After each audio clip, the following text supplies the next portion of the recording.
Ali je telefona ali računalnika lahko preveč?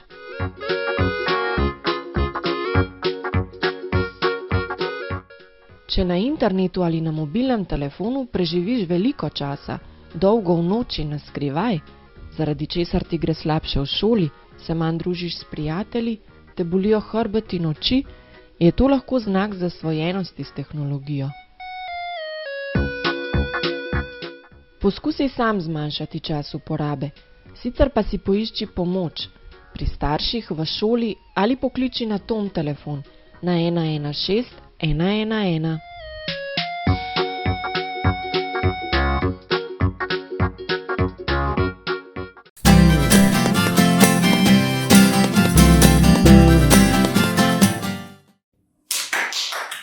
Čestitke, junaki, bravo, junaki! In hvala vsem, ki ste sodelovali na 14. mednarodnem festivalu Igraj se z mano.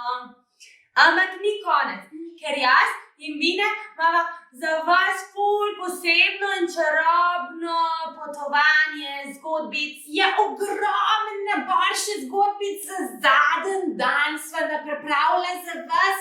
In sicer prvo zgodbico je prebrala že kar naša babi. Imenuje se pa Za vedno prijatelji.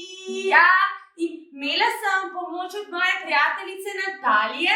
Ona je pa simultano prevajala mojo zgodbico v znakovni jezik. Gremo si pa gledat. Za vedno prijatelji. Zgodba o prijateljstvu in ljubezni. Medvedek se je preselil v nov dom, kjer pa je močno pogrešal svoje prijatelje Jazbeca, Zajčka in Miško. Mamici se je medvedek smilil, zato mu je svetovala, naj jim napiše pismo. In medvedek je napisal: Miška, pogrešam tvoje cviljenje. Jazbec, pogrešam tvoje hihitanje. Zajček, pogrešam tvoje poskakovanje. Upam, da tudi vi se kdaj spomnite name. Pismo vam pišem po nasvetu svoje mame.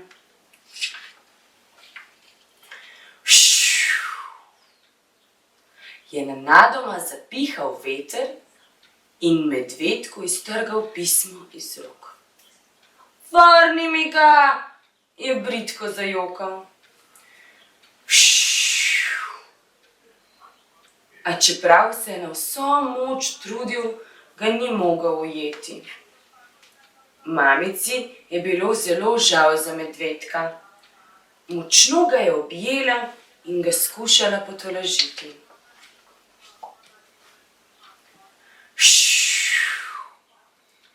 Pismo je nosilo sem in tja po zraku, dokler ni pristalo v Jazbečevih šapah.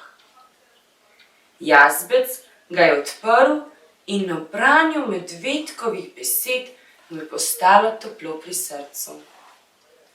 Zajček, je zavpil Jazbec, nekaj ti moram pokazati. Zajček je prebral pismo in tudi sam napisal nekaj besed. Pozdravljen, medvedek, jaz sem Zajček Dolgoušček, močno pogrešam tvoj smeh in tvoj trebušček. Zajček in Jazbec sta nato stekla k Miški. Potrkala sta na vrata njene lesene hiške. Ko je prijateljica prebrala pismo, je tudi sama dodala nekaj besed. To sem jaz, Miška, res me zanima, kakšna je tvoja nova hiška. Ko je končala, je pomahala z repkom in rekla: Zdaj pa ga pošljimo medvedku. Toda poštarica Štorklja je že odletela. O, ne, je vzkliknil Zajček. Prepozni smo. Že vem, se je spomnila Miška. Pa pa ga sami odnesimo medvedku. Vzela je kompas in nekaj okusnih prigrizkov in vse skupaj pospravila v majhen nahrbtnik. Že kmalu so bili pripravljeni na odhod. Ali kdo ve, kje je medvedkov dom? Na bližnjem drevesu je sedela veverica. Jaz poznam pot, je dejala. Kar za menoj pojdite. Hodili so po gričih in dolinah. In kam zdaj? Je Miška čez čas vprašala veverico, ki pa je pozabila. Tako so hodili in hodili, dokler niso srečali lisice in je povprašali za pot. Lisica ni bila prepričana, zato je poklicala ptičko. Mar ti veš, kje stanuje medved? Se ti kaj sanja? Seveda, je zažvrgolela ptička, pridite z mano. In odletela je proti visokemu, staremu drevesu. In pod njim je stal medvedek, ki ni mogel verjeti svojim očem. Pozdravljen, so v en glas vzkliknili Zajček, Jazbec in Miška. Presenečenje! Medvedek je prebral pismo in na obrazu se mu je zarisal nasmeh. Hvala, je rekel, ostanite vendar malo pri meni. Rad bi se igral z vami, zdaj imam stare in nove prijatelje. Ko so prijatelji odšli, ni bil otožen ali osamljen. Zajček, Jazbec in Miška so mu vsak dan napisali pismo, zato mu ni bilo več tako žal, da se je preselil. Zajček, Jazbec in Miška so bili pravi prijatelji in medvedek je vedel, da bo tako zavedno.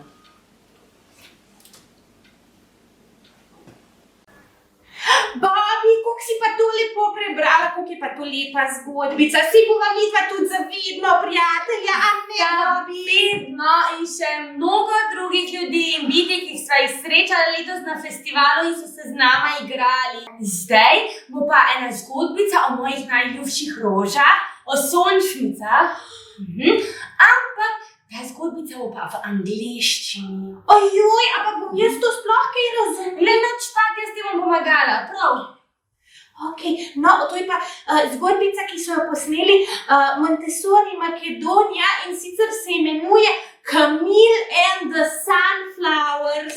A se prav povedal, Bobi? Ja, odlično si povedal. Super. Gremo. Now let's see the last adventure of Camille and the Sunflowers by Lawrence Anhalt.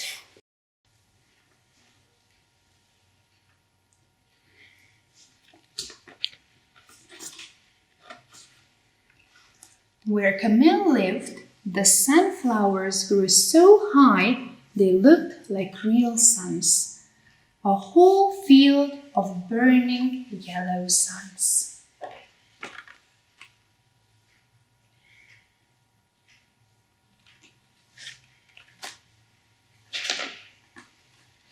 Every day after school, Camille ran through the sunflowers to meet his father, who was a postman. Together, they would lift down the heavy sacks of mail.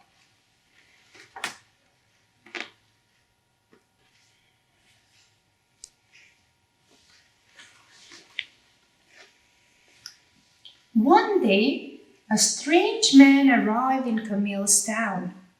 He had a straw hat and yellow beard. He looked around with the quick brown eyes. "I'm Vincent, the painter," he said, smiling at Camille. Vincent moved into the yellow house at the end of Camille's street. He had no money and no friends.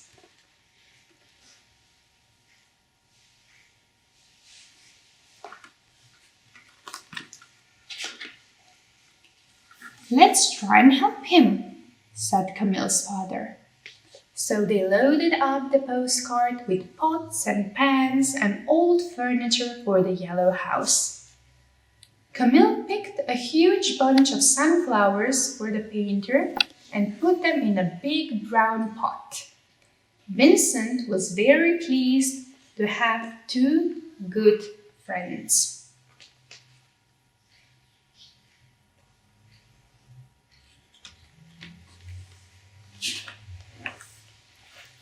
Vincent asked Camille's father if he would like to have his picture painted, dressed in his best blue uniform.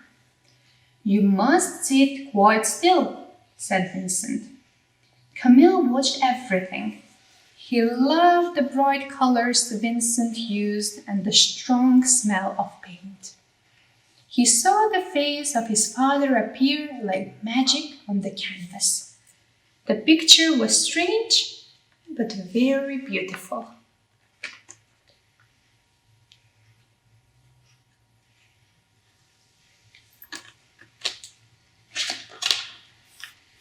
Vincent said he would like to paint the whole family: Camille's mother, his big brother, his baby sister, and at last, Camille himself. Camille was very excited. He'd never even had his photograph taken.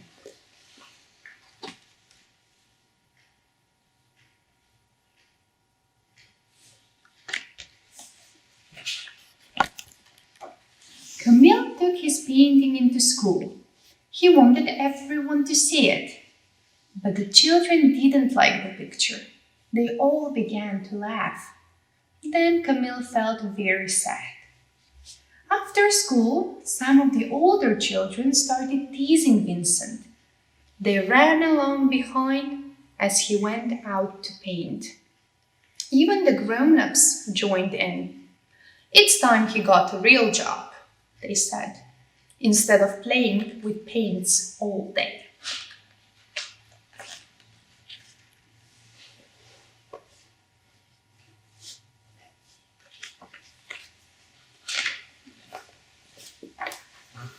All that afternoon, Camille was watching Vincent work. It was very hot, but Vincent worked fast. He painted the sunflower fields and even the sun itself. "He's a sunflower man," thought Camille. "If I were rich, I would buy all your paintings," he said. "Thank you, my friend," laughed Vincent.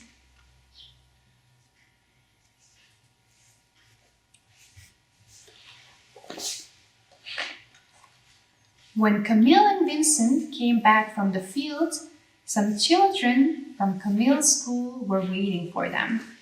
They shouted at Vincent and threw stones. Camille wanted them to stop, but what could he do? He was only a small boy. At last, he ran home in tears. "Listen, Camille," said his father. "People often laugh at things that are different. But I've got a feeling that one day they will learn to love Vincent's paintings."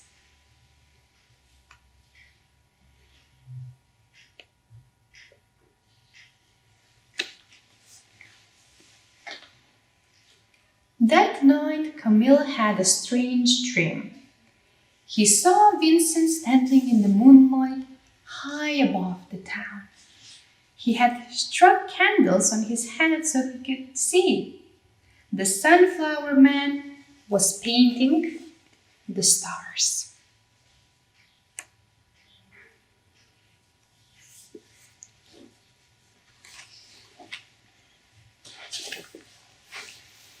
Early next morning, Camille was woken by a loud knocking at the door.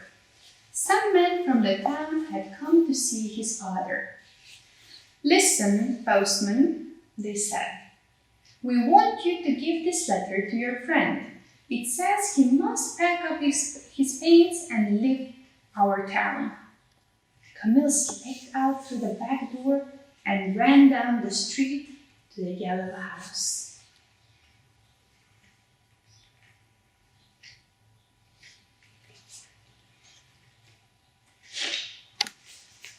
It seemed very quiet inside. Then Camille saw the sunflowers he had picked for Vincent. They had all dried up and died. Camille felt sadder than ever. He found Vincent upstairs packing his bags. Vincent looked very tired, but he smiled at Camille. "Don't be sad," he said. "It's time for me to paint somewhere else now. Perhaps people there will like my pictures. But first, I have something to show you."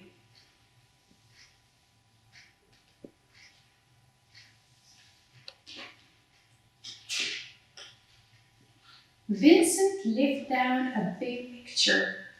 There were Camille's sunflowers, bigger and brighter than ever. Camille looked at the painting. Then he smiled too.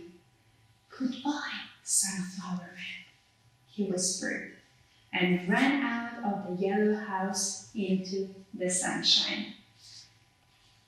Camille's father was right. People did learn to love Vincent's paintings. Today, you would have to be very rich to buy one. But people visit galleries and museums all over the world just to look at pictures of the yellow house, of Camille and his family, and most of all, the sunflowers. So bright and yellow, they look like real suns.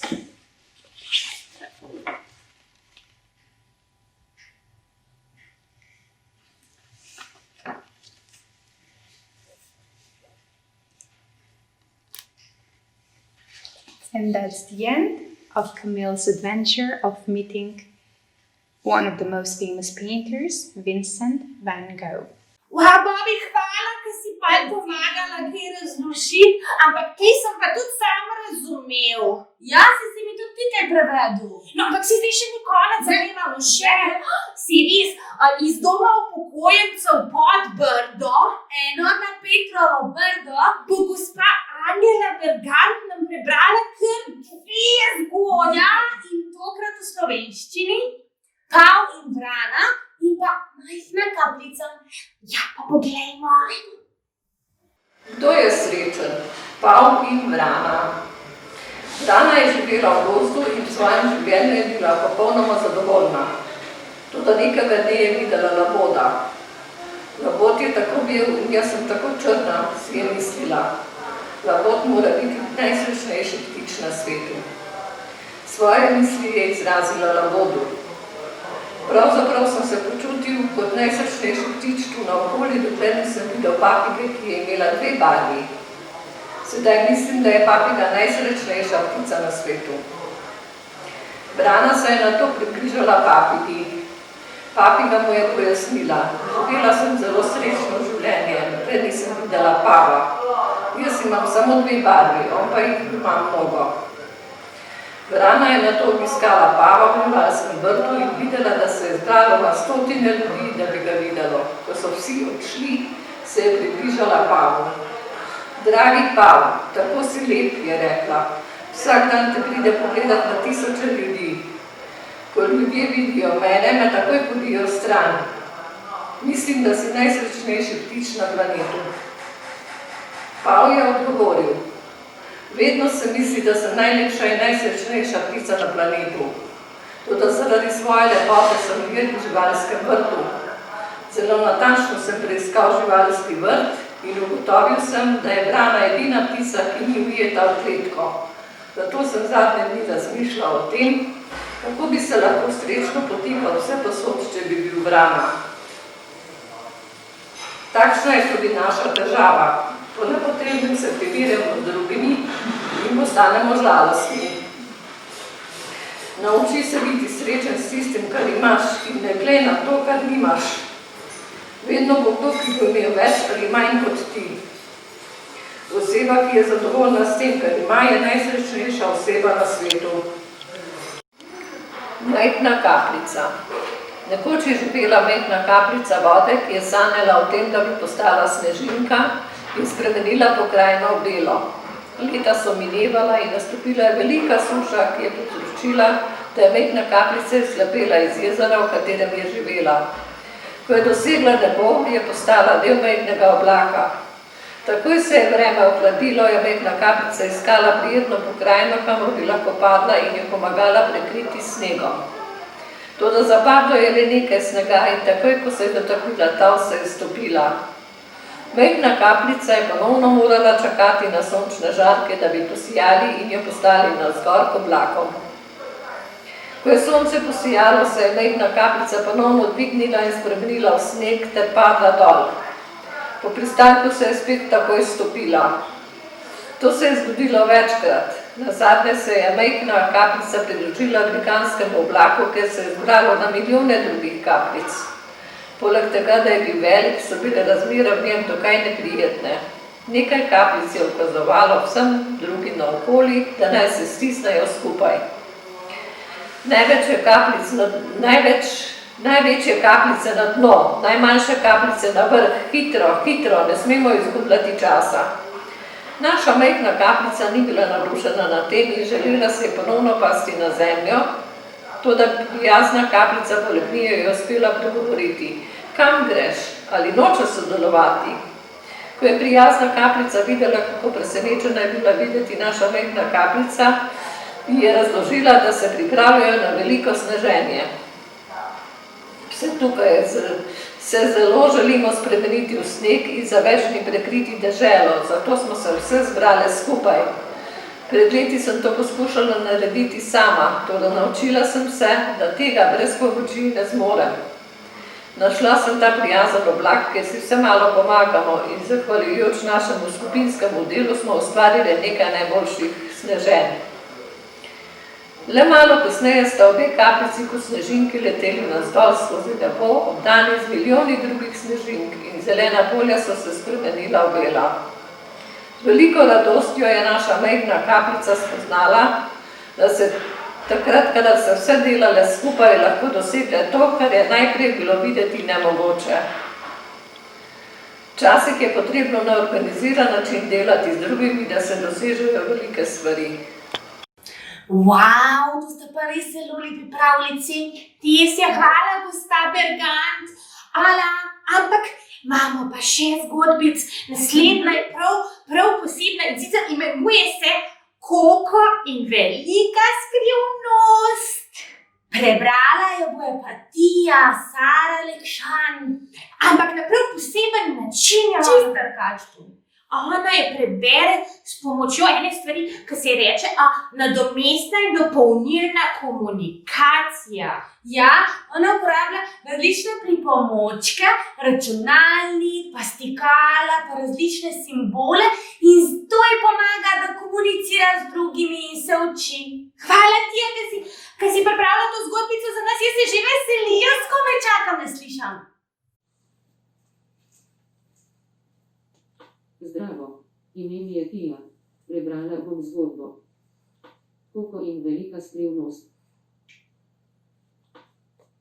Pred davnimi časi se je v mestecu z imenom Santa Cecilia glasbeniku in njegovi ženi rodila deklica. Ime ji je bilo Koko. Njihov dom je bil poln veselja, glasbe in plesa, vse dokler ni oče nekega dne izginil. Odšel je svojim sanjam naproti, saj je želel glasbo deliti s širnim svetom. Mama Imelda se je iz nuje naučila izdelovati čevlje. Pretvarjala se, da njen mož sploh nikoli ni obstajal. Njegov obraz pa je celo iztrgala iz družinskih fotografij. Koko je odrasla in si ustvarila svojo družino. Njenemu pravnuku je bilo ime Miguel in svojo prababico Koko je imel srčno rad. Njena hčerka je bila Miguelova babica in bila je točno takšna kot mama Imelda. Poskrbela je, da so vsi vse naredili tako, kot je treba in, kar je najpomembneje, da so upoštevali družinsko pravilo. Nobene glasbe. Miguel pa je imel skrivnost, oboževal je glasbo. Petje in igranje kitare ga je navdihovalo, vendar pa je lahko to skrivnost delil le s potepuškim psom po imenu Dante. Od vsakega člana družine Rivera se je pričakovalo, da se bo pridružil družinskemu poslu, izdelovanju čevljev ali njihovemu loščenju. Na večer dneva mrtvih je Miguel končno zbral pogum in se odločil svoji družini povedati, kaj si v resnici želi. Vendar mu babica sploh ni pustila do besede. Odpeljala ga je v daritveno sobo. Prababica Koko je tiho sedela, ko je babica urejala rože na oltarju in Miguelu razlagala o pomenu dneva mrtvih, edini noči v letu, ko nas lahko obiščejo naši predniki. Opomnila ga je na to, da lahko duše mrtvih sorodnikov vstopijo v deželo živih samo, če družina na oltar postavi njihove fotografije. Takoj, ko je Miguel dobil priložnost, se je izmuznil v svojo podstrešno skrivališče. Tam je igral na svojo doma izdelano kitaro in na ves glas prepeval. Med gledanjem filma o Ernestu de la Cruzu je brenkal v ritmu glasbe. De la Cruz je bil najbolj znan glasbenik iz Santa Cecilije in Miguel si je želel postati takšen kot on. Ko vidiš priložnost, je ne smeš zamuditi, moraš jo zagrabiti, je izjavil Ernesto. Zagrabiti moram svojo priložnost, je dejal Miguel in s kitaro v roki odvihral iz hiše. Na poti z dvorišča je Miguel zagledal svojo družino, zato je kitaro in Danteja skril pod oltar. Oče mu je ponosno podal predpasnik in dejal, čas je, da se nam pridružiš v delavnici. Miguel se je trudil zaigrati veselje, ko so ga babica in starši zasuli s poljubčki. Ko so odšli, je Miguel opazil Danteja, ki se je trudil doseči hrano na oltarju. Naenkrat je okvir s fotografijo mame Imelde padel na tla in se razbil. Miguelu je zastal dih. Zagrabil je fotografijo z manjkajočo glavo skrivnostnega moža in jo počasi razvil. Človek na sliki je v rokah držal de la Cruzovo kitaro. Očka, očka, je zaklicala Koko, ko je zagledala fotografijo. Miguel se je obrnil proti kipu de la Cruza. Kaj naj storim? Ga je vprašal. Zagrabi svojo priložnost, je pisalo na plošči. Miguel je dobil idejo. Hitro je stekel mimo družin, ki so čakale na pokopališču in odvihral naravnost proti de la Cruzovi grobnici. Smuknil je vanjo in se splazil do njegove slavne kitare. Moram si jo izposoditi, je zašepetal. Ko pa je zaigral prvi akord, so se cvetovi žametnik zavrteli okoli njega in zažareli. Miguela je nenadoma prevzel čuden občutek. Oskrbnik pokopališča je odklenil vrata in planil v grobnico. Kdo je tu? Je vprašal. Ko se je Miguel začel opravičevati, je moški zakorakal skozenj. Miguel je prestrašen stekel iz grobnice naravnost skozi svoje starše. Spotaknil se je in padel v izkopan grob. Prijazna ženska mu je priskočila na pomoč. Miguel je zakričal, ko je opazil, da je ženska v bistvu okostnjak. Povsod okoli sebe je videl same okostnjake. Nihče od živih ga ni mogel videti, razen Danteja. Ko je Miguel srečal svoje prednike, so ga ti takoj prepoznali.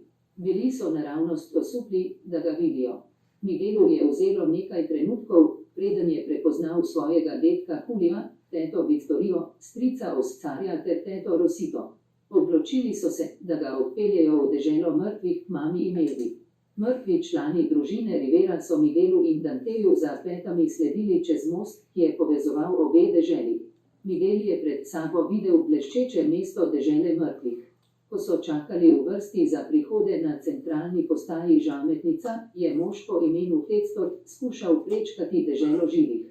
Žal mu ni uspelo, saj nihče iz njegove družine ni postavil njegove fotografije na oltar. Ker je Miguel vzel sliko z mamo Imeldo, ni uspela prečkati mostu dežele živih. Miguel pa prav tako ni mogel nazaj v deželo živih, ker je iz grobnice ukradel kitaro.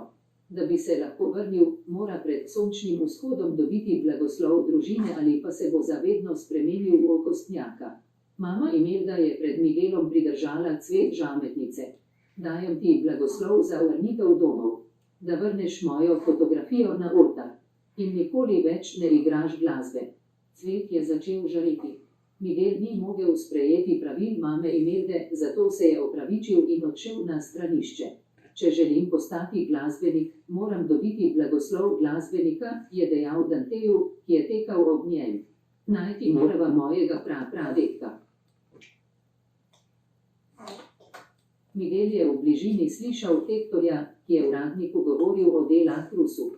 Ko se je Miguel Hektorju približal, je Hektor na ves glas zakričal, saj ni mogel verjeti, da je v njihovi deželi nekdo, ki ni mrtev.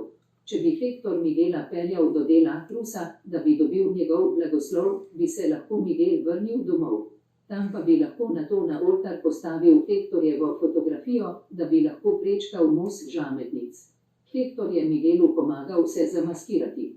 Ravno takrat je potekalo tekmovanje in zmagovalec bi lahko nastopil na De la Cruzovi zabavi. Za nastop je Miguel potreboval kitaro, ki si jo je izposodil od Hektorjevega prijatelja. Ko sta se Hektor in Miguel pridružila tekmovanju, je imel Miguel strašno tremo in kar otrpnil. S Hektorjevo pomočjo je začel prepevati in igrati. Hektor pa je nato v ritmu udarjal s petami in prepeval skupaj z Miguelom. Njuna pesem se je končala z gromkim aplavzom publike. Ko sta se priklonila, je Miguel opazil mrtve člane družine Rivera.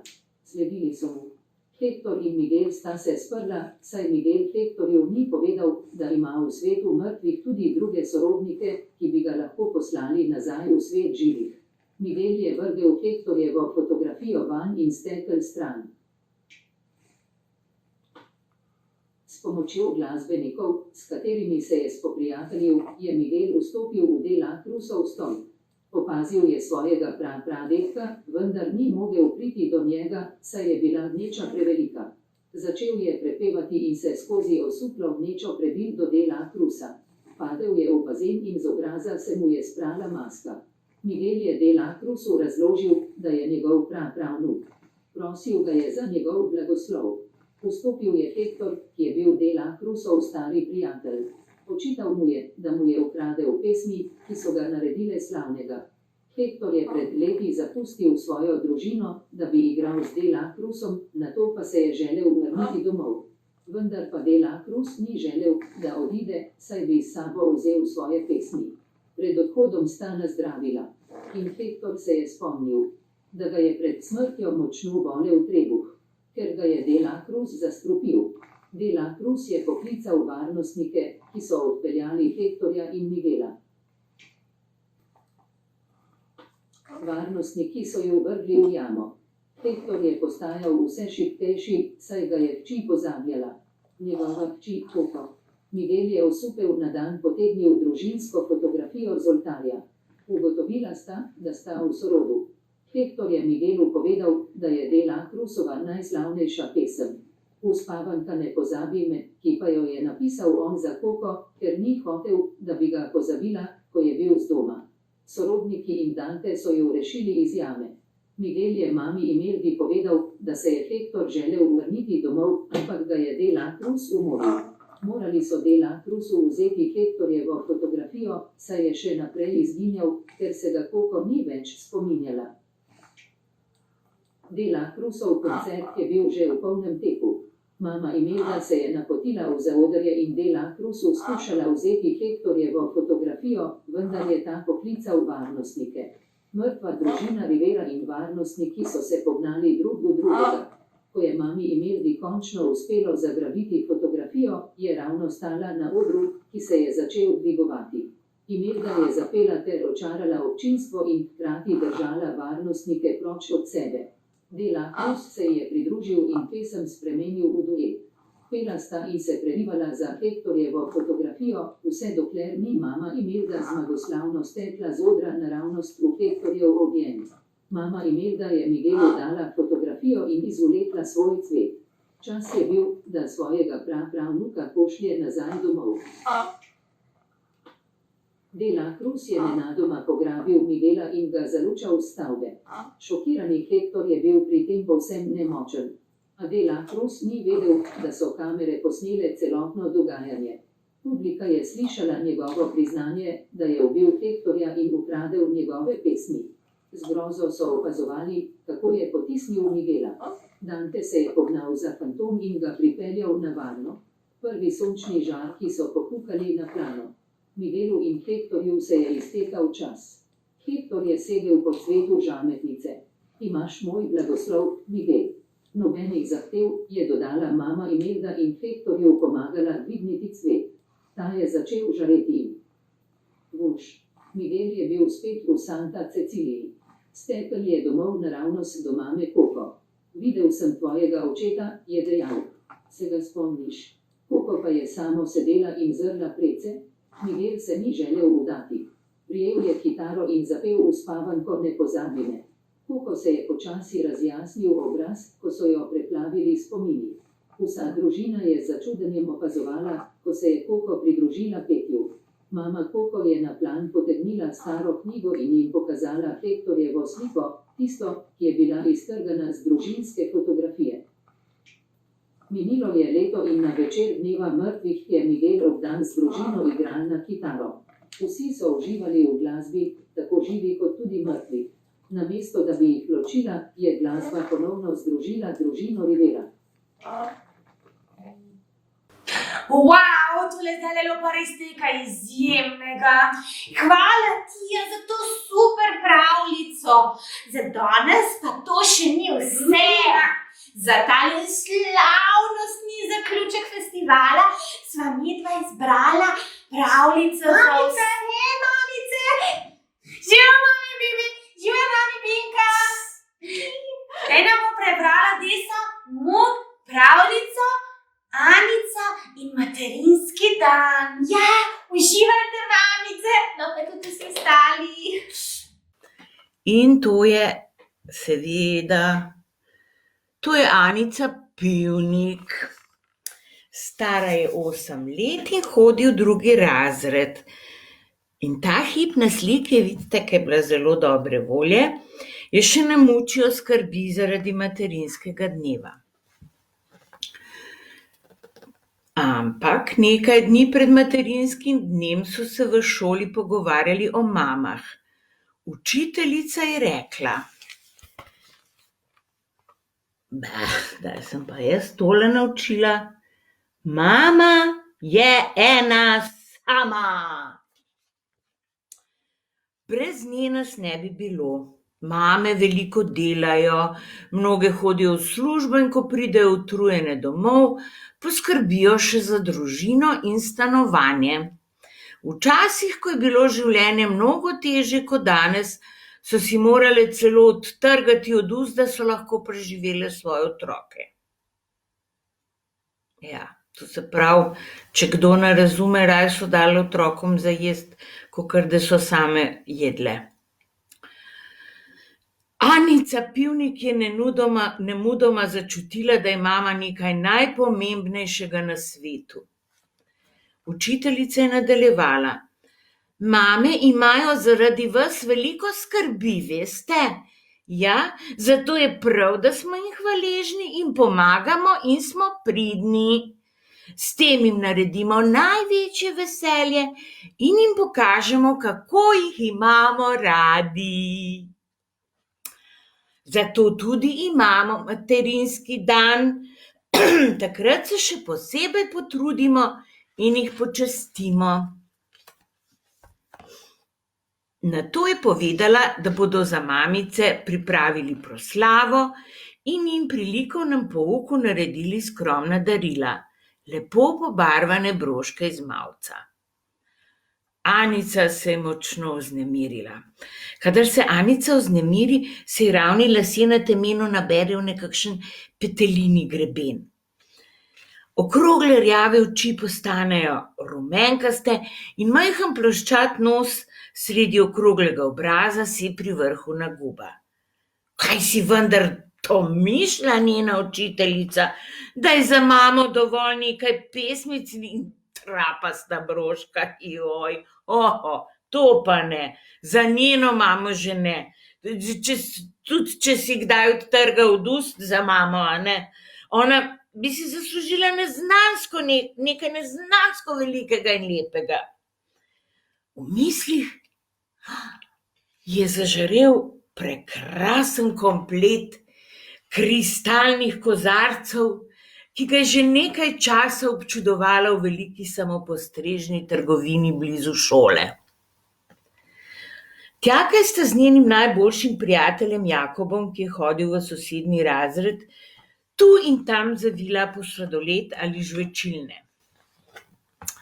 Ko sta se z Jakobom vračala iz šole, je bila Anica zelo zamišljena. Zelo. Ravno je hotela načeti pogovor o materinskem dnevu, ko se je spomnila, da je Jakobu mama umrla, ko je bil še čisto majhen. Tudi Jakob je bil zamišljen in tih. Potem pa je vprašal: kaj boš kupila mami za materinski dan, Anica? Ne vem, v šoli bomo naredili broško. Anici se ni zdelo pametno pogovarjati o mami z nekom, ki je zanjo prikrajšan. Ja, mi bomo delali glinaste vaze, dal jo bom stari mami. Nato je še nekaj časa razmišljal in dejal: če bi bila moja mama še živa, bi gotovo kaj kupil. Kaj drugega, tudi pospravil bi in skuhal kosilo, če bi imel mamo, je poudaril po krajšem premolku. Saj tudi jaz nisem mislila, da bi dala samo broško, to je res veliko premalo, samo 5 evrov mi je uspelo prihraniti od drobiža, ki mi je ostal, ko sem hodila v trgovino. Jakob je nenadoma oživel. Ej, poslušaj, nekaj prihrankov imam, nekaj malega in lahko ti pomagam pospraviti in skuhati kosilo. Ne morem vzeti tvojih prihrankov, je rekla Anica, čeprav se je zdelo, da bi jih lahko, če bi jo Jakob še malo bolj silil, pa se je samo poslovil. Anica je sedela za kuhinjsko mizo in opazovala mamo, ki je kuhala kosilo. Zdelo se ji je, da je po tistem, kar je povedala učiteljica o materah, da jo vidiš čisto novimi očmi. Gledala je svojo mamo, kako je tanek curek znoja sili izpod las, ko se z vso silo spopada s testom za pico, in zazdelo se je, da se pri tem nadvse razdaja zanje. Le kako da ni tega opazila že prej? Mami, a ti lahko kaj pomagam? Je vprašala Anica. Anica, ni treba, hvala, vsak čas bom gotova, pa še roke imaš umazane, je rekla mama. Takoj si jih umijem, bom jaz do konca zamesila testo, je goreče dejala Anica. Veš kaj, zdajle res nimam časa, da bi te učila mesiti testo, no, je odvrnila mama že nekoliko razdraženo.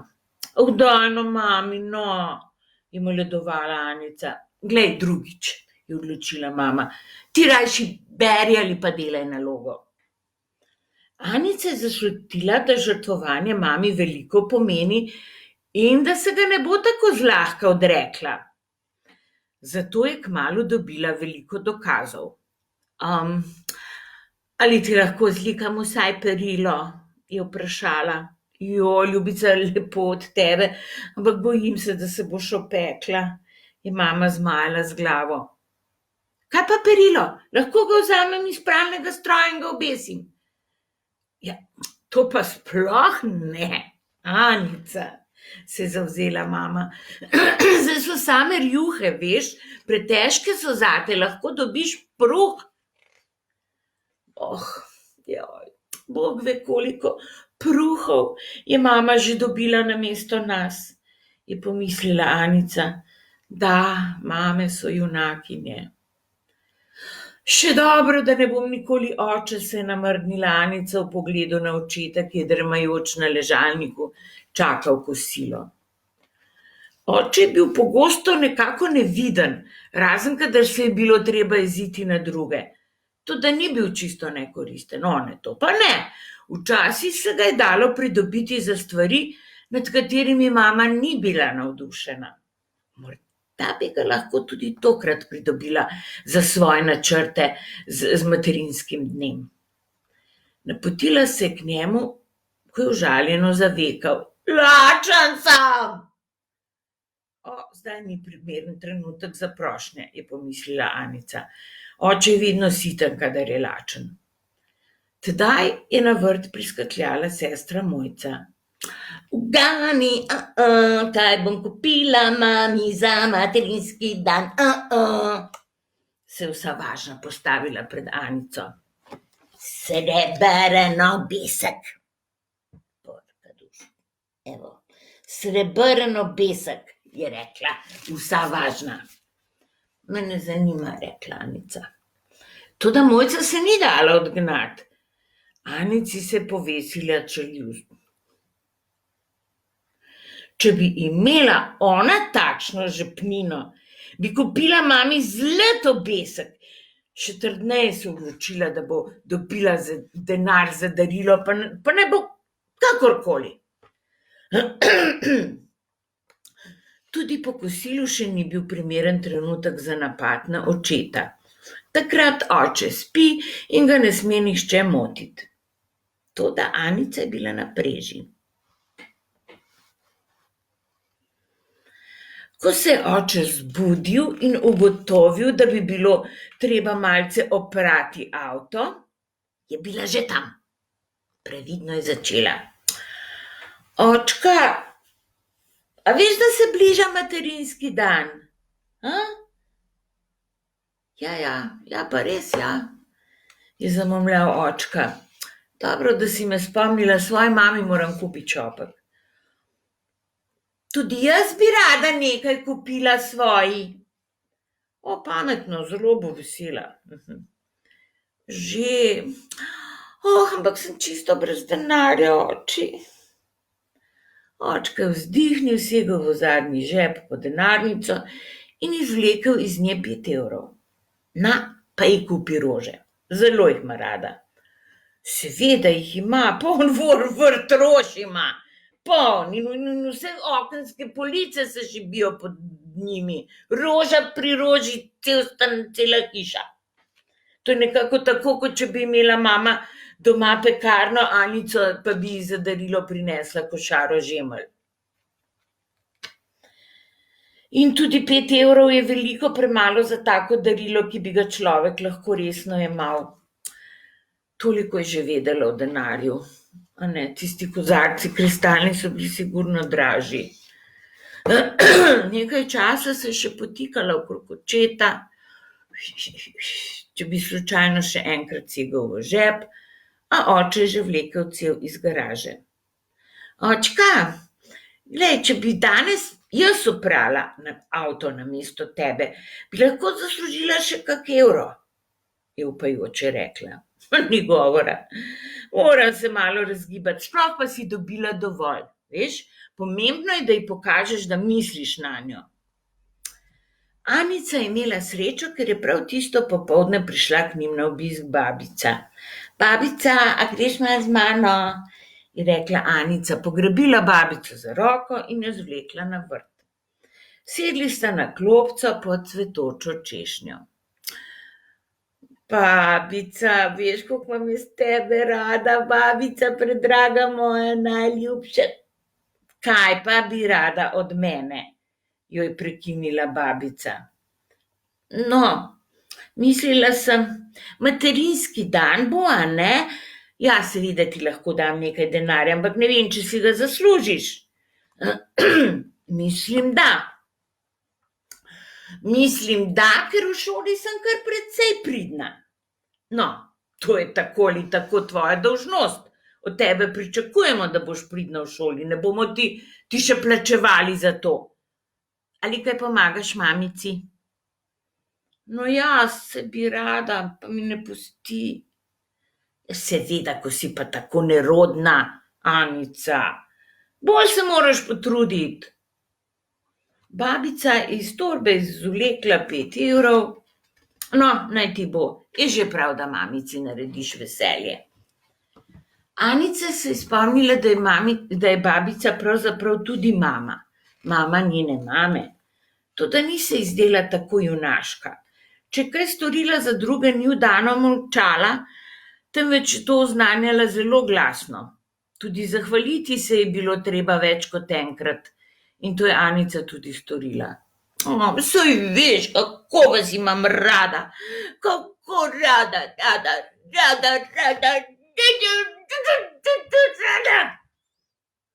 je rekla babica s tresočim se glasom in močno stiskala Anico k sebi. Tebe pa še posebej, ti moj čimaru, samo vas imam na svetu.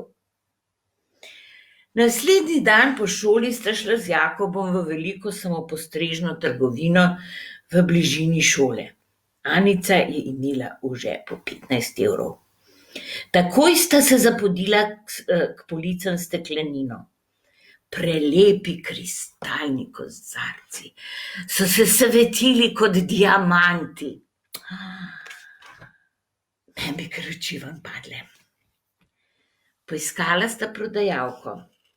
Gospa, rada bi kupila tisti kristalni servis, tisti tamle, je odločno dejala Anica. Prodajalka je vzela servis s police.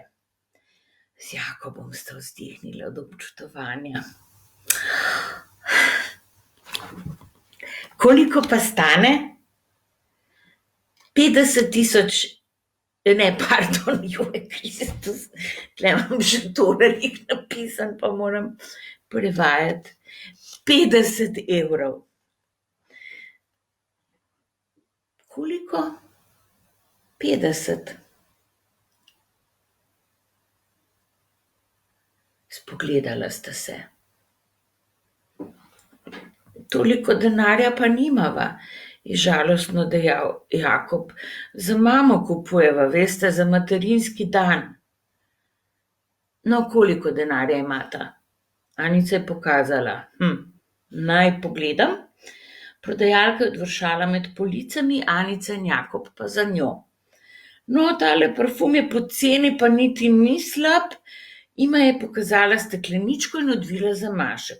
Anica je na etiketi prebrala poletni opoj in poduhala. Zdelo se je, da diši naravnost božansko in tudi ime se je zdelo silno lepo. Ja, vzela ga bom. Prav, je bila zadovoljna prodajalka. Potem mi lahko kupiš še tole čokolado samo zate. Tako je pisalo na ovitku, samo zate.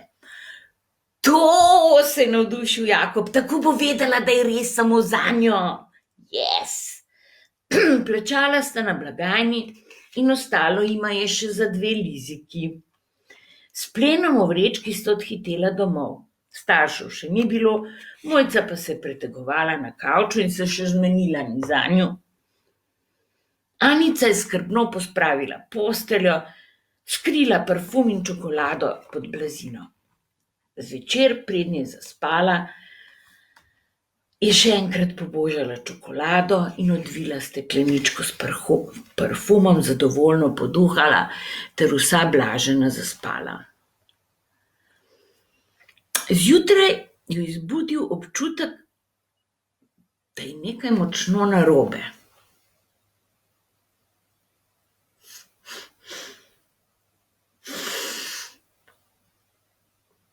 Vsa soba je nevzdržno smrdela po gnilih vijolicah. Pa še nekaj je bilo. Anica je pod ramo, na kateri je ležala, začutila nekaj lepljivega. Previdno je pokukala in z grozo ugotovila, da je med spanjem zrinila blazino stran in celo noč preležala na čokoladi. Ja, stopila se je.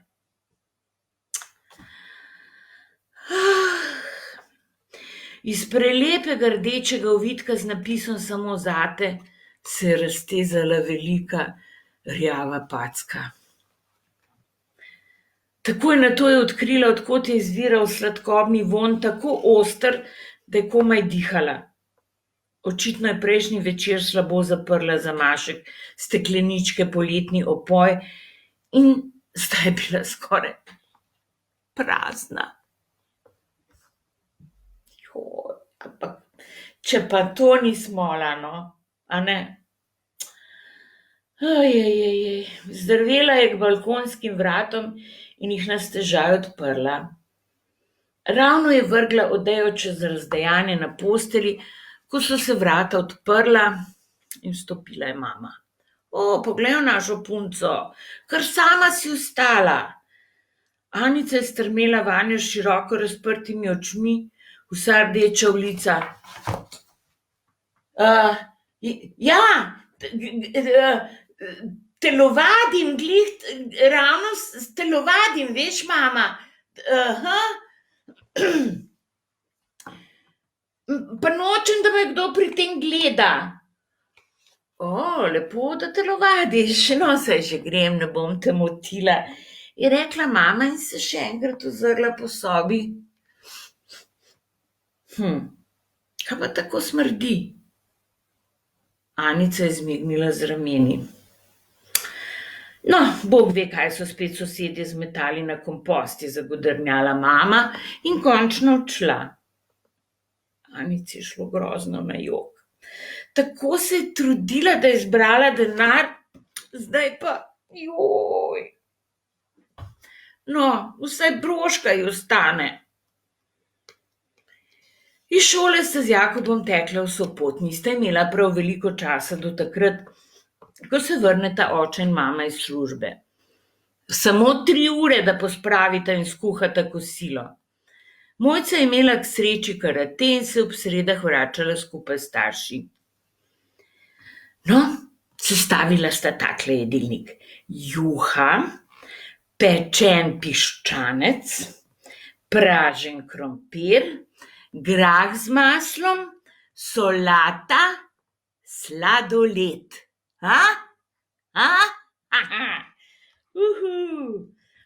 Tega še ob nedeljah ne jemo, je vzklikala Anica, ko sta se lotila dela. Najprej sta iz zamrzovalnika vzela piščanca in ga vtaknila v pečico. Da bo zares dobro pečen, sta temperaturo naravnala na najvišjo. To sta dala kuhat krompir, medtem ko je krompir navdušeno brbotal v vreli vodi in je piščanec z glasnim cvrčanjem oznanjal, da se peče, sta pohitela s pospravljanjem. Pogrnila in poravnala sta postelje, Anica je zvila od čokolade zamazano juho in jo stlačila na dno pralnega stroja. Nato sta pomila posodo, ki je ostala od zajtrka, zbrcala igrače pod posteljo in Anica se je osebno spoprijela s sesalcem. Cev je bila velika in težka in Anica je kmalu ugotovila, da je najbolj pomembno, da so tla posesana pod oknom, kamor pade največ svetlobe. Pobrisala sta še prah s polic in celo pomila okno v kuhinji. Ko se je voda na njem posušila, je bilo nekam lisasto, toda se je tudi mama vedno ponavljala, da si lahko roke izrabi do komolcev s čiščenjem, a ne, pa se nikjer ne pozna.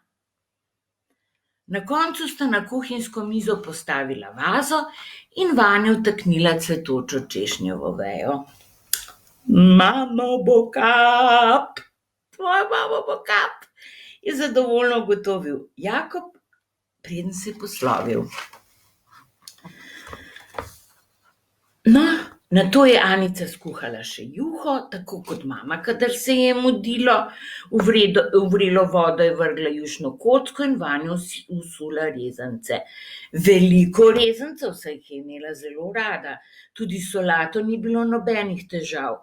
To je bila ena redkih stvari, ki jih je Anica smela opraviti namesto mame. Z vilico je poskusila, če je krompir že dovolj kuhan. Ja, ni več trd, sicer ga bo morala pa še pražiti. Skrbno ga je olupila in narezala, vrgla v ponev na vroče olje in od časa do časa pomešala. Nato je vzela piščanca iz pečice. Zlato rumeno barvo je slovesno oznanjal, da je ravno prav pečen. Halo, se mi ne bo noben verjel, da sem ga sama spekla, ojoj, je zadovoljno vzdihovala. Tisti trenutek, ko je do konca razpostavila po mizi pribor, so se odprla vrata. Prva je vstopila mama. Kaj pa tako diši? Mami, Skuhala sem ti kosilo, danes je materinski dan, je vzkliknila Anica in se ji vrgla v objem s tako silo, da so mami popadale vrečke iz rok. O, kako lepo, Anica, kako lepo, pa še pospravila si, je rekla mama in je objela. Nos in lica so se obarvala rahlo rožnato in Anica je vedela, da je zares vesela. Glej, no, glej, je zadovoljno dejal oče, ki se je prerinil za mamo. Glej jo, našo malo kuharico. Tudi on jo je pobožal in objel. Jaz pa sem dobila 5 pri biologiji, se je zadrla Mojca. Ja, saj si tudi ti pridna, sta hkrati dejala mama in oče, ampak objela je nista. Nato so sedli h kosilu. Anica je vsa žareča nosila na mizo jedi. Kje pa je juha? Je vzkliknila Mojca. A je to juha? A je to mogoče juha? WTF, to so sami rezanci.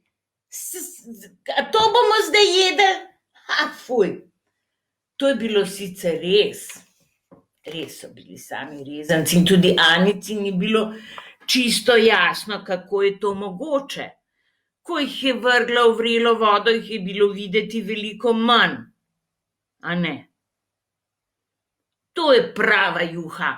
Točno takšno imam rad, je vzklikal oče, da žlica stoji po konci. Tudi mama je zadovoljno kimala in Anica si oddahnila. Zapletlo pa se pri glavni jedi. No, prosim, krompir je še čisto trd, hlo? Je zmagoslavno oznanila Mojca. No, pa ni preveč, sicer je pa videti zelo okusen, je rekla mama in zarezala v piščanca. Vsi so odtrpnili, ko se je iz njega pocedila sveža kri. Ups, je rekla Mojca. Oče je grdo pogledal, preden bi utegnila nadaljevati. Anica, no, saj ni nič hudega, najbrž si ga pekla premalo časa. Ampak imel je pravo barvo, točno tako kot tvoj, mami, je vzkliknila Anica obupano. Ja, če si ga vzela iz skrinje, bi ga morala prej odtajati, ampak saj tega nisi mogla vedeti, je rekla mama tolažeče. Seveda Anica tega ni mogla vedeti. Vedno, kadar je hotela pomagati mami pri kuhanju, je ta podila proč. No, zato pa je grah naravnost izvrsten. Nikoli še nisem jedel boljšega, je gromko vzklikal oče in se basal z grahom iz konzerve. Prav res, mu je pritrjevala mama s polnimi usti graha. Nenadoma je dobila solzne oči, z očetom sta se spogledala in groza, bruhnila v nezadržan krohot. Oprosti, Anica, oprosti, je cvilila mama in zrna graha se ji frčala iz ust in padala na mizo. Oče pa je samo nemoglo brhal, dokler se mu ni zaletelo in so ga morali vsi udarjati po hrbtu. Režala se je tudi Mojca, seveda. Anici pa je bilo hudo. Hotela sem te samo razveseliti, mama, je rekla tiho. Pa saj si me, je vriskala mama in se tolkla po kolenih. Od smeha so tekle solze po licih. Že dolgo nisem bila tako vesela. Nato jo je objela in stisnila k sebi. Ne veš, koliko mi pomeni, da si se tako potrudila zame. Anica se je pomirila. Saj imam še sladoled, je vzkliknila in stekla v hladilnik, kamor je že prej pripravila skodelice s sladoledom. Toda v skodelicah so bile le otožne blede lužice. Videti, da je nekaj narobe s sladoledom, se je prestrašila Anica. Stopil se je, no. Anica! Morala bi ga pustiti v zmrzovalniku, ne? Je važno dejala Mojca. Vseeno ga bomo pojedli, tak je še bolj zdrav, ne bomo dobili angine, je dejal oče in popil ter polizal skodelico do zadnje kaplje. Nato so šli vsi skupaj v šolo, kjer je bila proslava za materinski dan. Anica se je pridružila sošolcem. Postavili so se pred tablo. Anica je pela še posebej glasno. Ja, in iztegovala glavo, če jo njena mama vidi. In mama jo je gledala z velikimi svetlimi očmi in ploskala tako močno, da so ji pordele dlani. Potem so imeli skupinsko recitacijo. Pesem o mami. Tudi Anica je bila na vrsti z eno vrstico. Rekla je: Mama ti hude sanje prežene. Povedala jo je lepo, s čistim glasom in videla mamo, kako vleče robček iz torbice in si ga prislanja k očem. Ja, joj.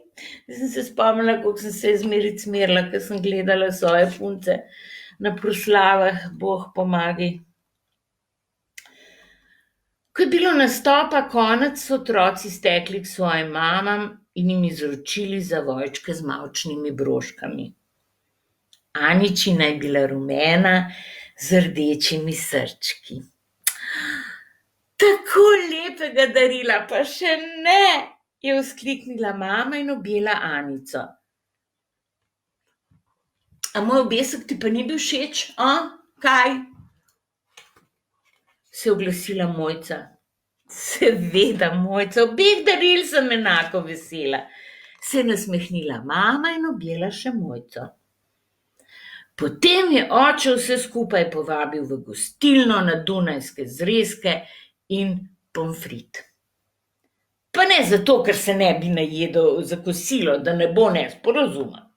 Zelo sem se najedel, temveč zato, ker je danes praznik in naj ima naša mama nekaj od tega. Prav lepo so se imeli, jaha. Mama in oče sta pravila zgodbe o tem, kako je mama postala mama. Prej bila namreč Milena. Mama je pripovedovala o tem, kakšni sta bili Anica in Mojca kot dojenčka. Čisto vse si je zapomnila. Od tega, kakšne nohtke, laske in nočke sta imeli. Do tega, kdaj sta shodili in katere so bile njune prve besede. Res neverjetno, kakšen spomin imajo mame. Ko je mama prišla zvečer ugasniti luč v Aničino sobo, je sedla k njej na posteljo. Saj nisi huda, mami, ker sem ti dala samo broško, ker je bilo kosilo, no bolj tako, jo je vprašala Anica. Kje pa? Taka darila, ki jih kdo naredi sam, so najlepša, veliko lepše od kupljenih. Takih smo mame najbolj vesele. Kako zanimivo, si je mislila Anica, ravno obratno kot pri otrocih. In odločila se je, da zaenkrat ne bo nič povedala o čokoladi in parfumu. Ko bom velika in bogata, ti bom za materinski dan kupila biserno ogrlico, mama. In konja, je rekla. Vem, da boš, je ljubeznivo odvrnila mama, jo poljubila in ugasnila luč. Wow, da sem najlepša, hvala. Ja, hvala za to zgodbico, za vse mamice, pa tudi za vse tiste, ki radi poslušate zgodbe. Jaz upam, da ste vsi uživali z nama na Aničinem odru, na tem našem pravljičnem popotovanju. Zdaj se pa zares festival zaključuje in najlepša hvala vsem, ki ste letos pomagali kreirati festival, sodelovali z nami, nas podpirali na 14. mednarodnem festivalu Igraj se z mano, ki pa je bil prvič na spletu. Sedaj pa resnično za konec, tako kot se spodobi, slavnostno zaključiti festival z recitacijo Zdravljice Katarine Perenič iz Oše ljudski vrt Ptuj. Adijo vsi še enkrat in se vidimo prihodnje leto! Prijatelji, odrodile so trte vince nam sladko, ki nam oživlja žile, srce razjasni in oko, ki utopi vse skrbi, po trtih prsih obudi. Komu napred veselo, Zdravljico bratje, čmo zapet, Bog našo nam deželo, Bog živi ves slovenski svet. Brate vse, kar nas je, sinov sloveče matere. Sovražnike z oblakov, rodonaj nažga trešči grom. Prost, ko je bil očakov, naprej naj bo Slovencev dom. Naj zdrobe njih roke, si spone, ki jih še teže. Edinost, sreča sprava, k nam naj nazaj se vrnejo. Otrok, kar ima slava, vsi naj si v roke sežejo. De oblast in z njo čast, ko pred spet naša, boste last. Bog živi vas Slovenke, prelepe žlahtne rožice. Ni take je mladenke, ko naše je krvi dekle. Naj si nov, zarod nov, iz vas bo strah sovražnikov. Mladenči, zdaj se pije, Zdravljica vaša, vina šup, ljubezni domačije noben naj vam ne usmrti strup. Ker zdaj vas, kakor nas, jo srčno branit kliče čas. Žive naj vsi narodi, ki hrepe ne dočaka dan. Dekoder sonce hodi, prepir iz sveta popregnan. Ko rojak, prost bo vsak, ne vrak, le sosed bo mejak. Nazadnje še prijatelji, kozarce zase vzdignimo, ki smo zato se zbratli, ker dobro v srcu mislimo. Dokaj dni naj živi vsak, kar nas dobrih je ljudi. Igraj se z mano, igraj se z mano, igraj se z mano ti. Igraj se z mano, igraj se z mano, igraj se z mano.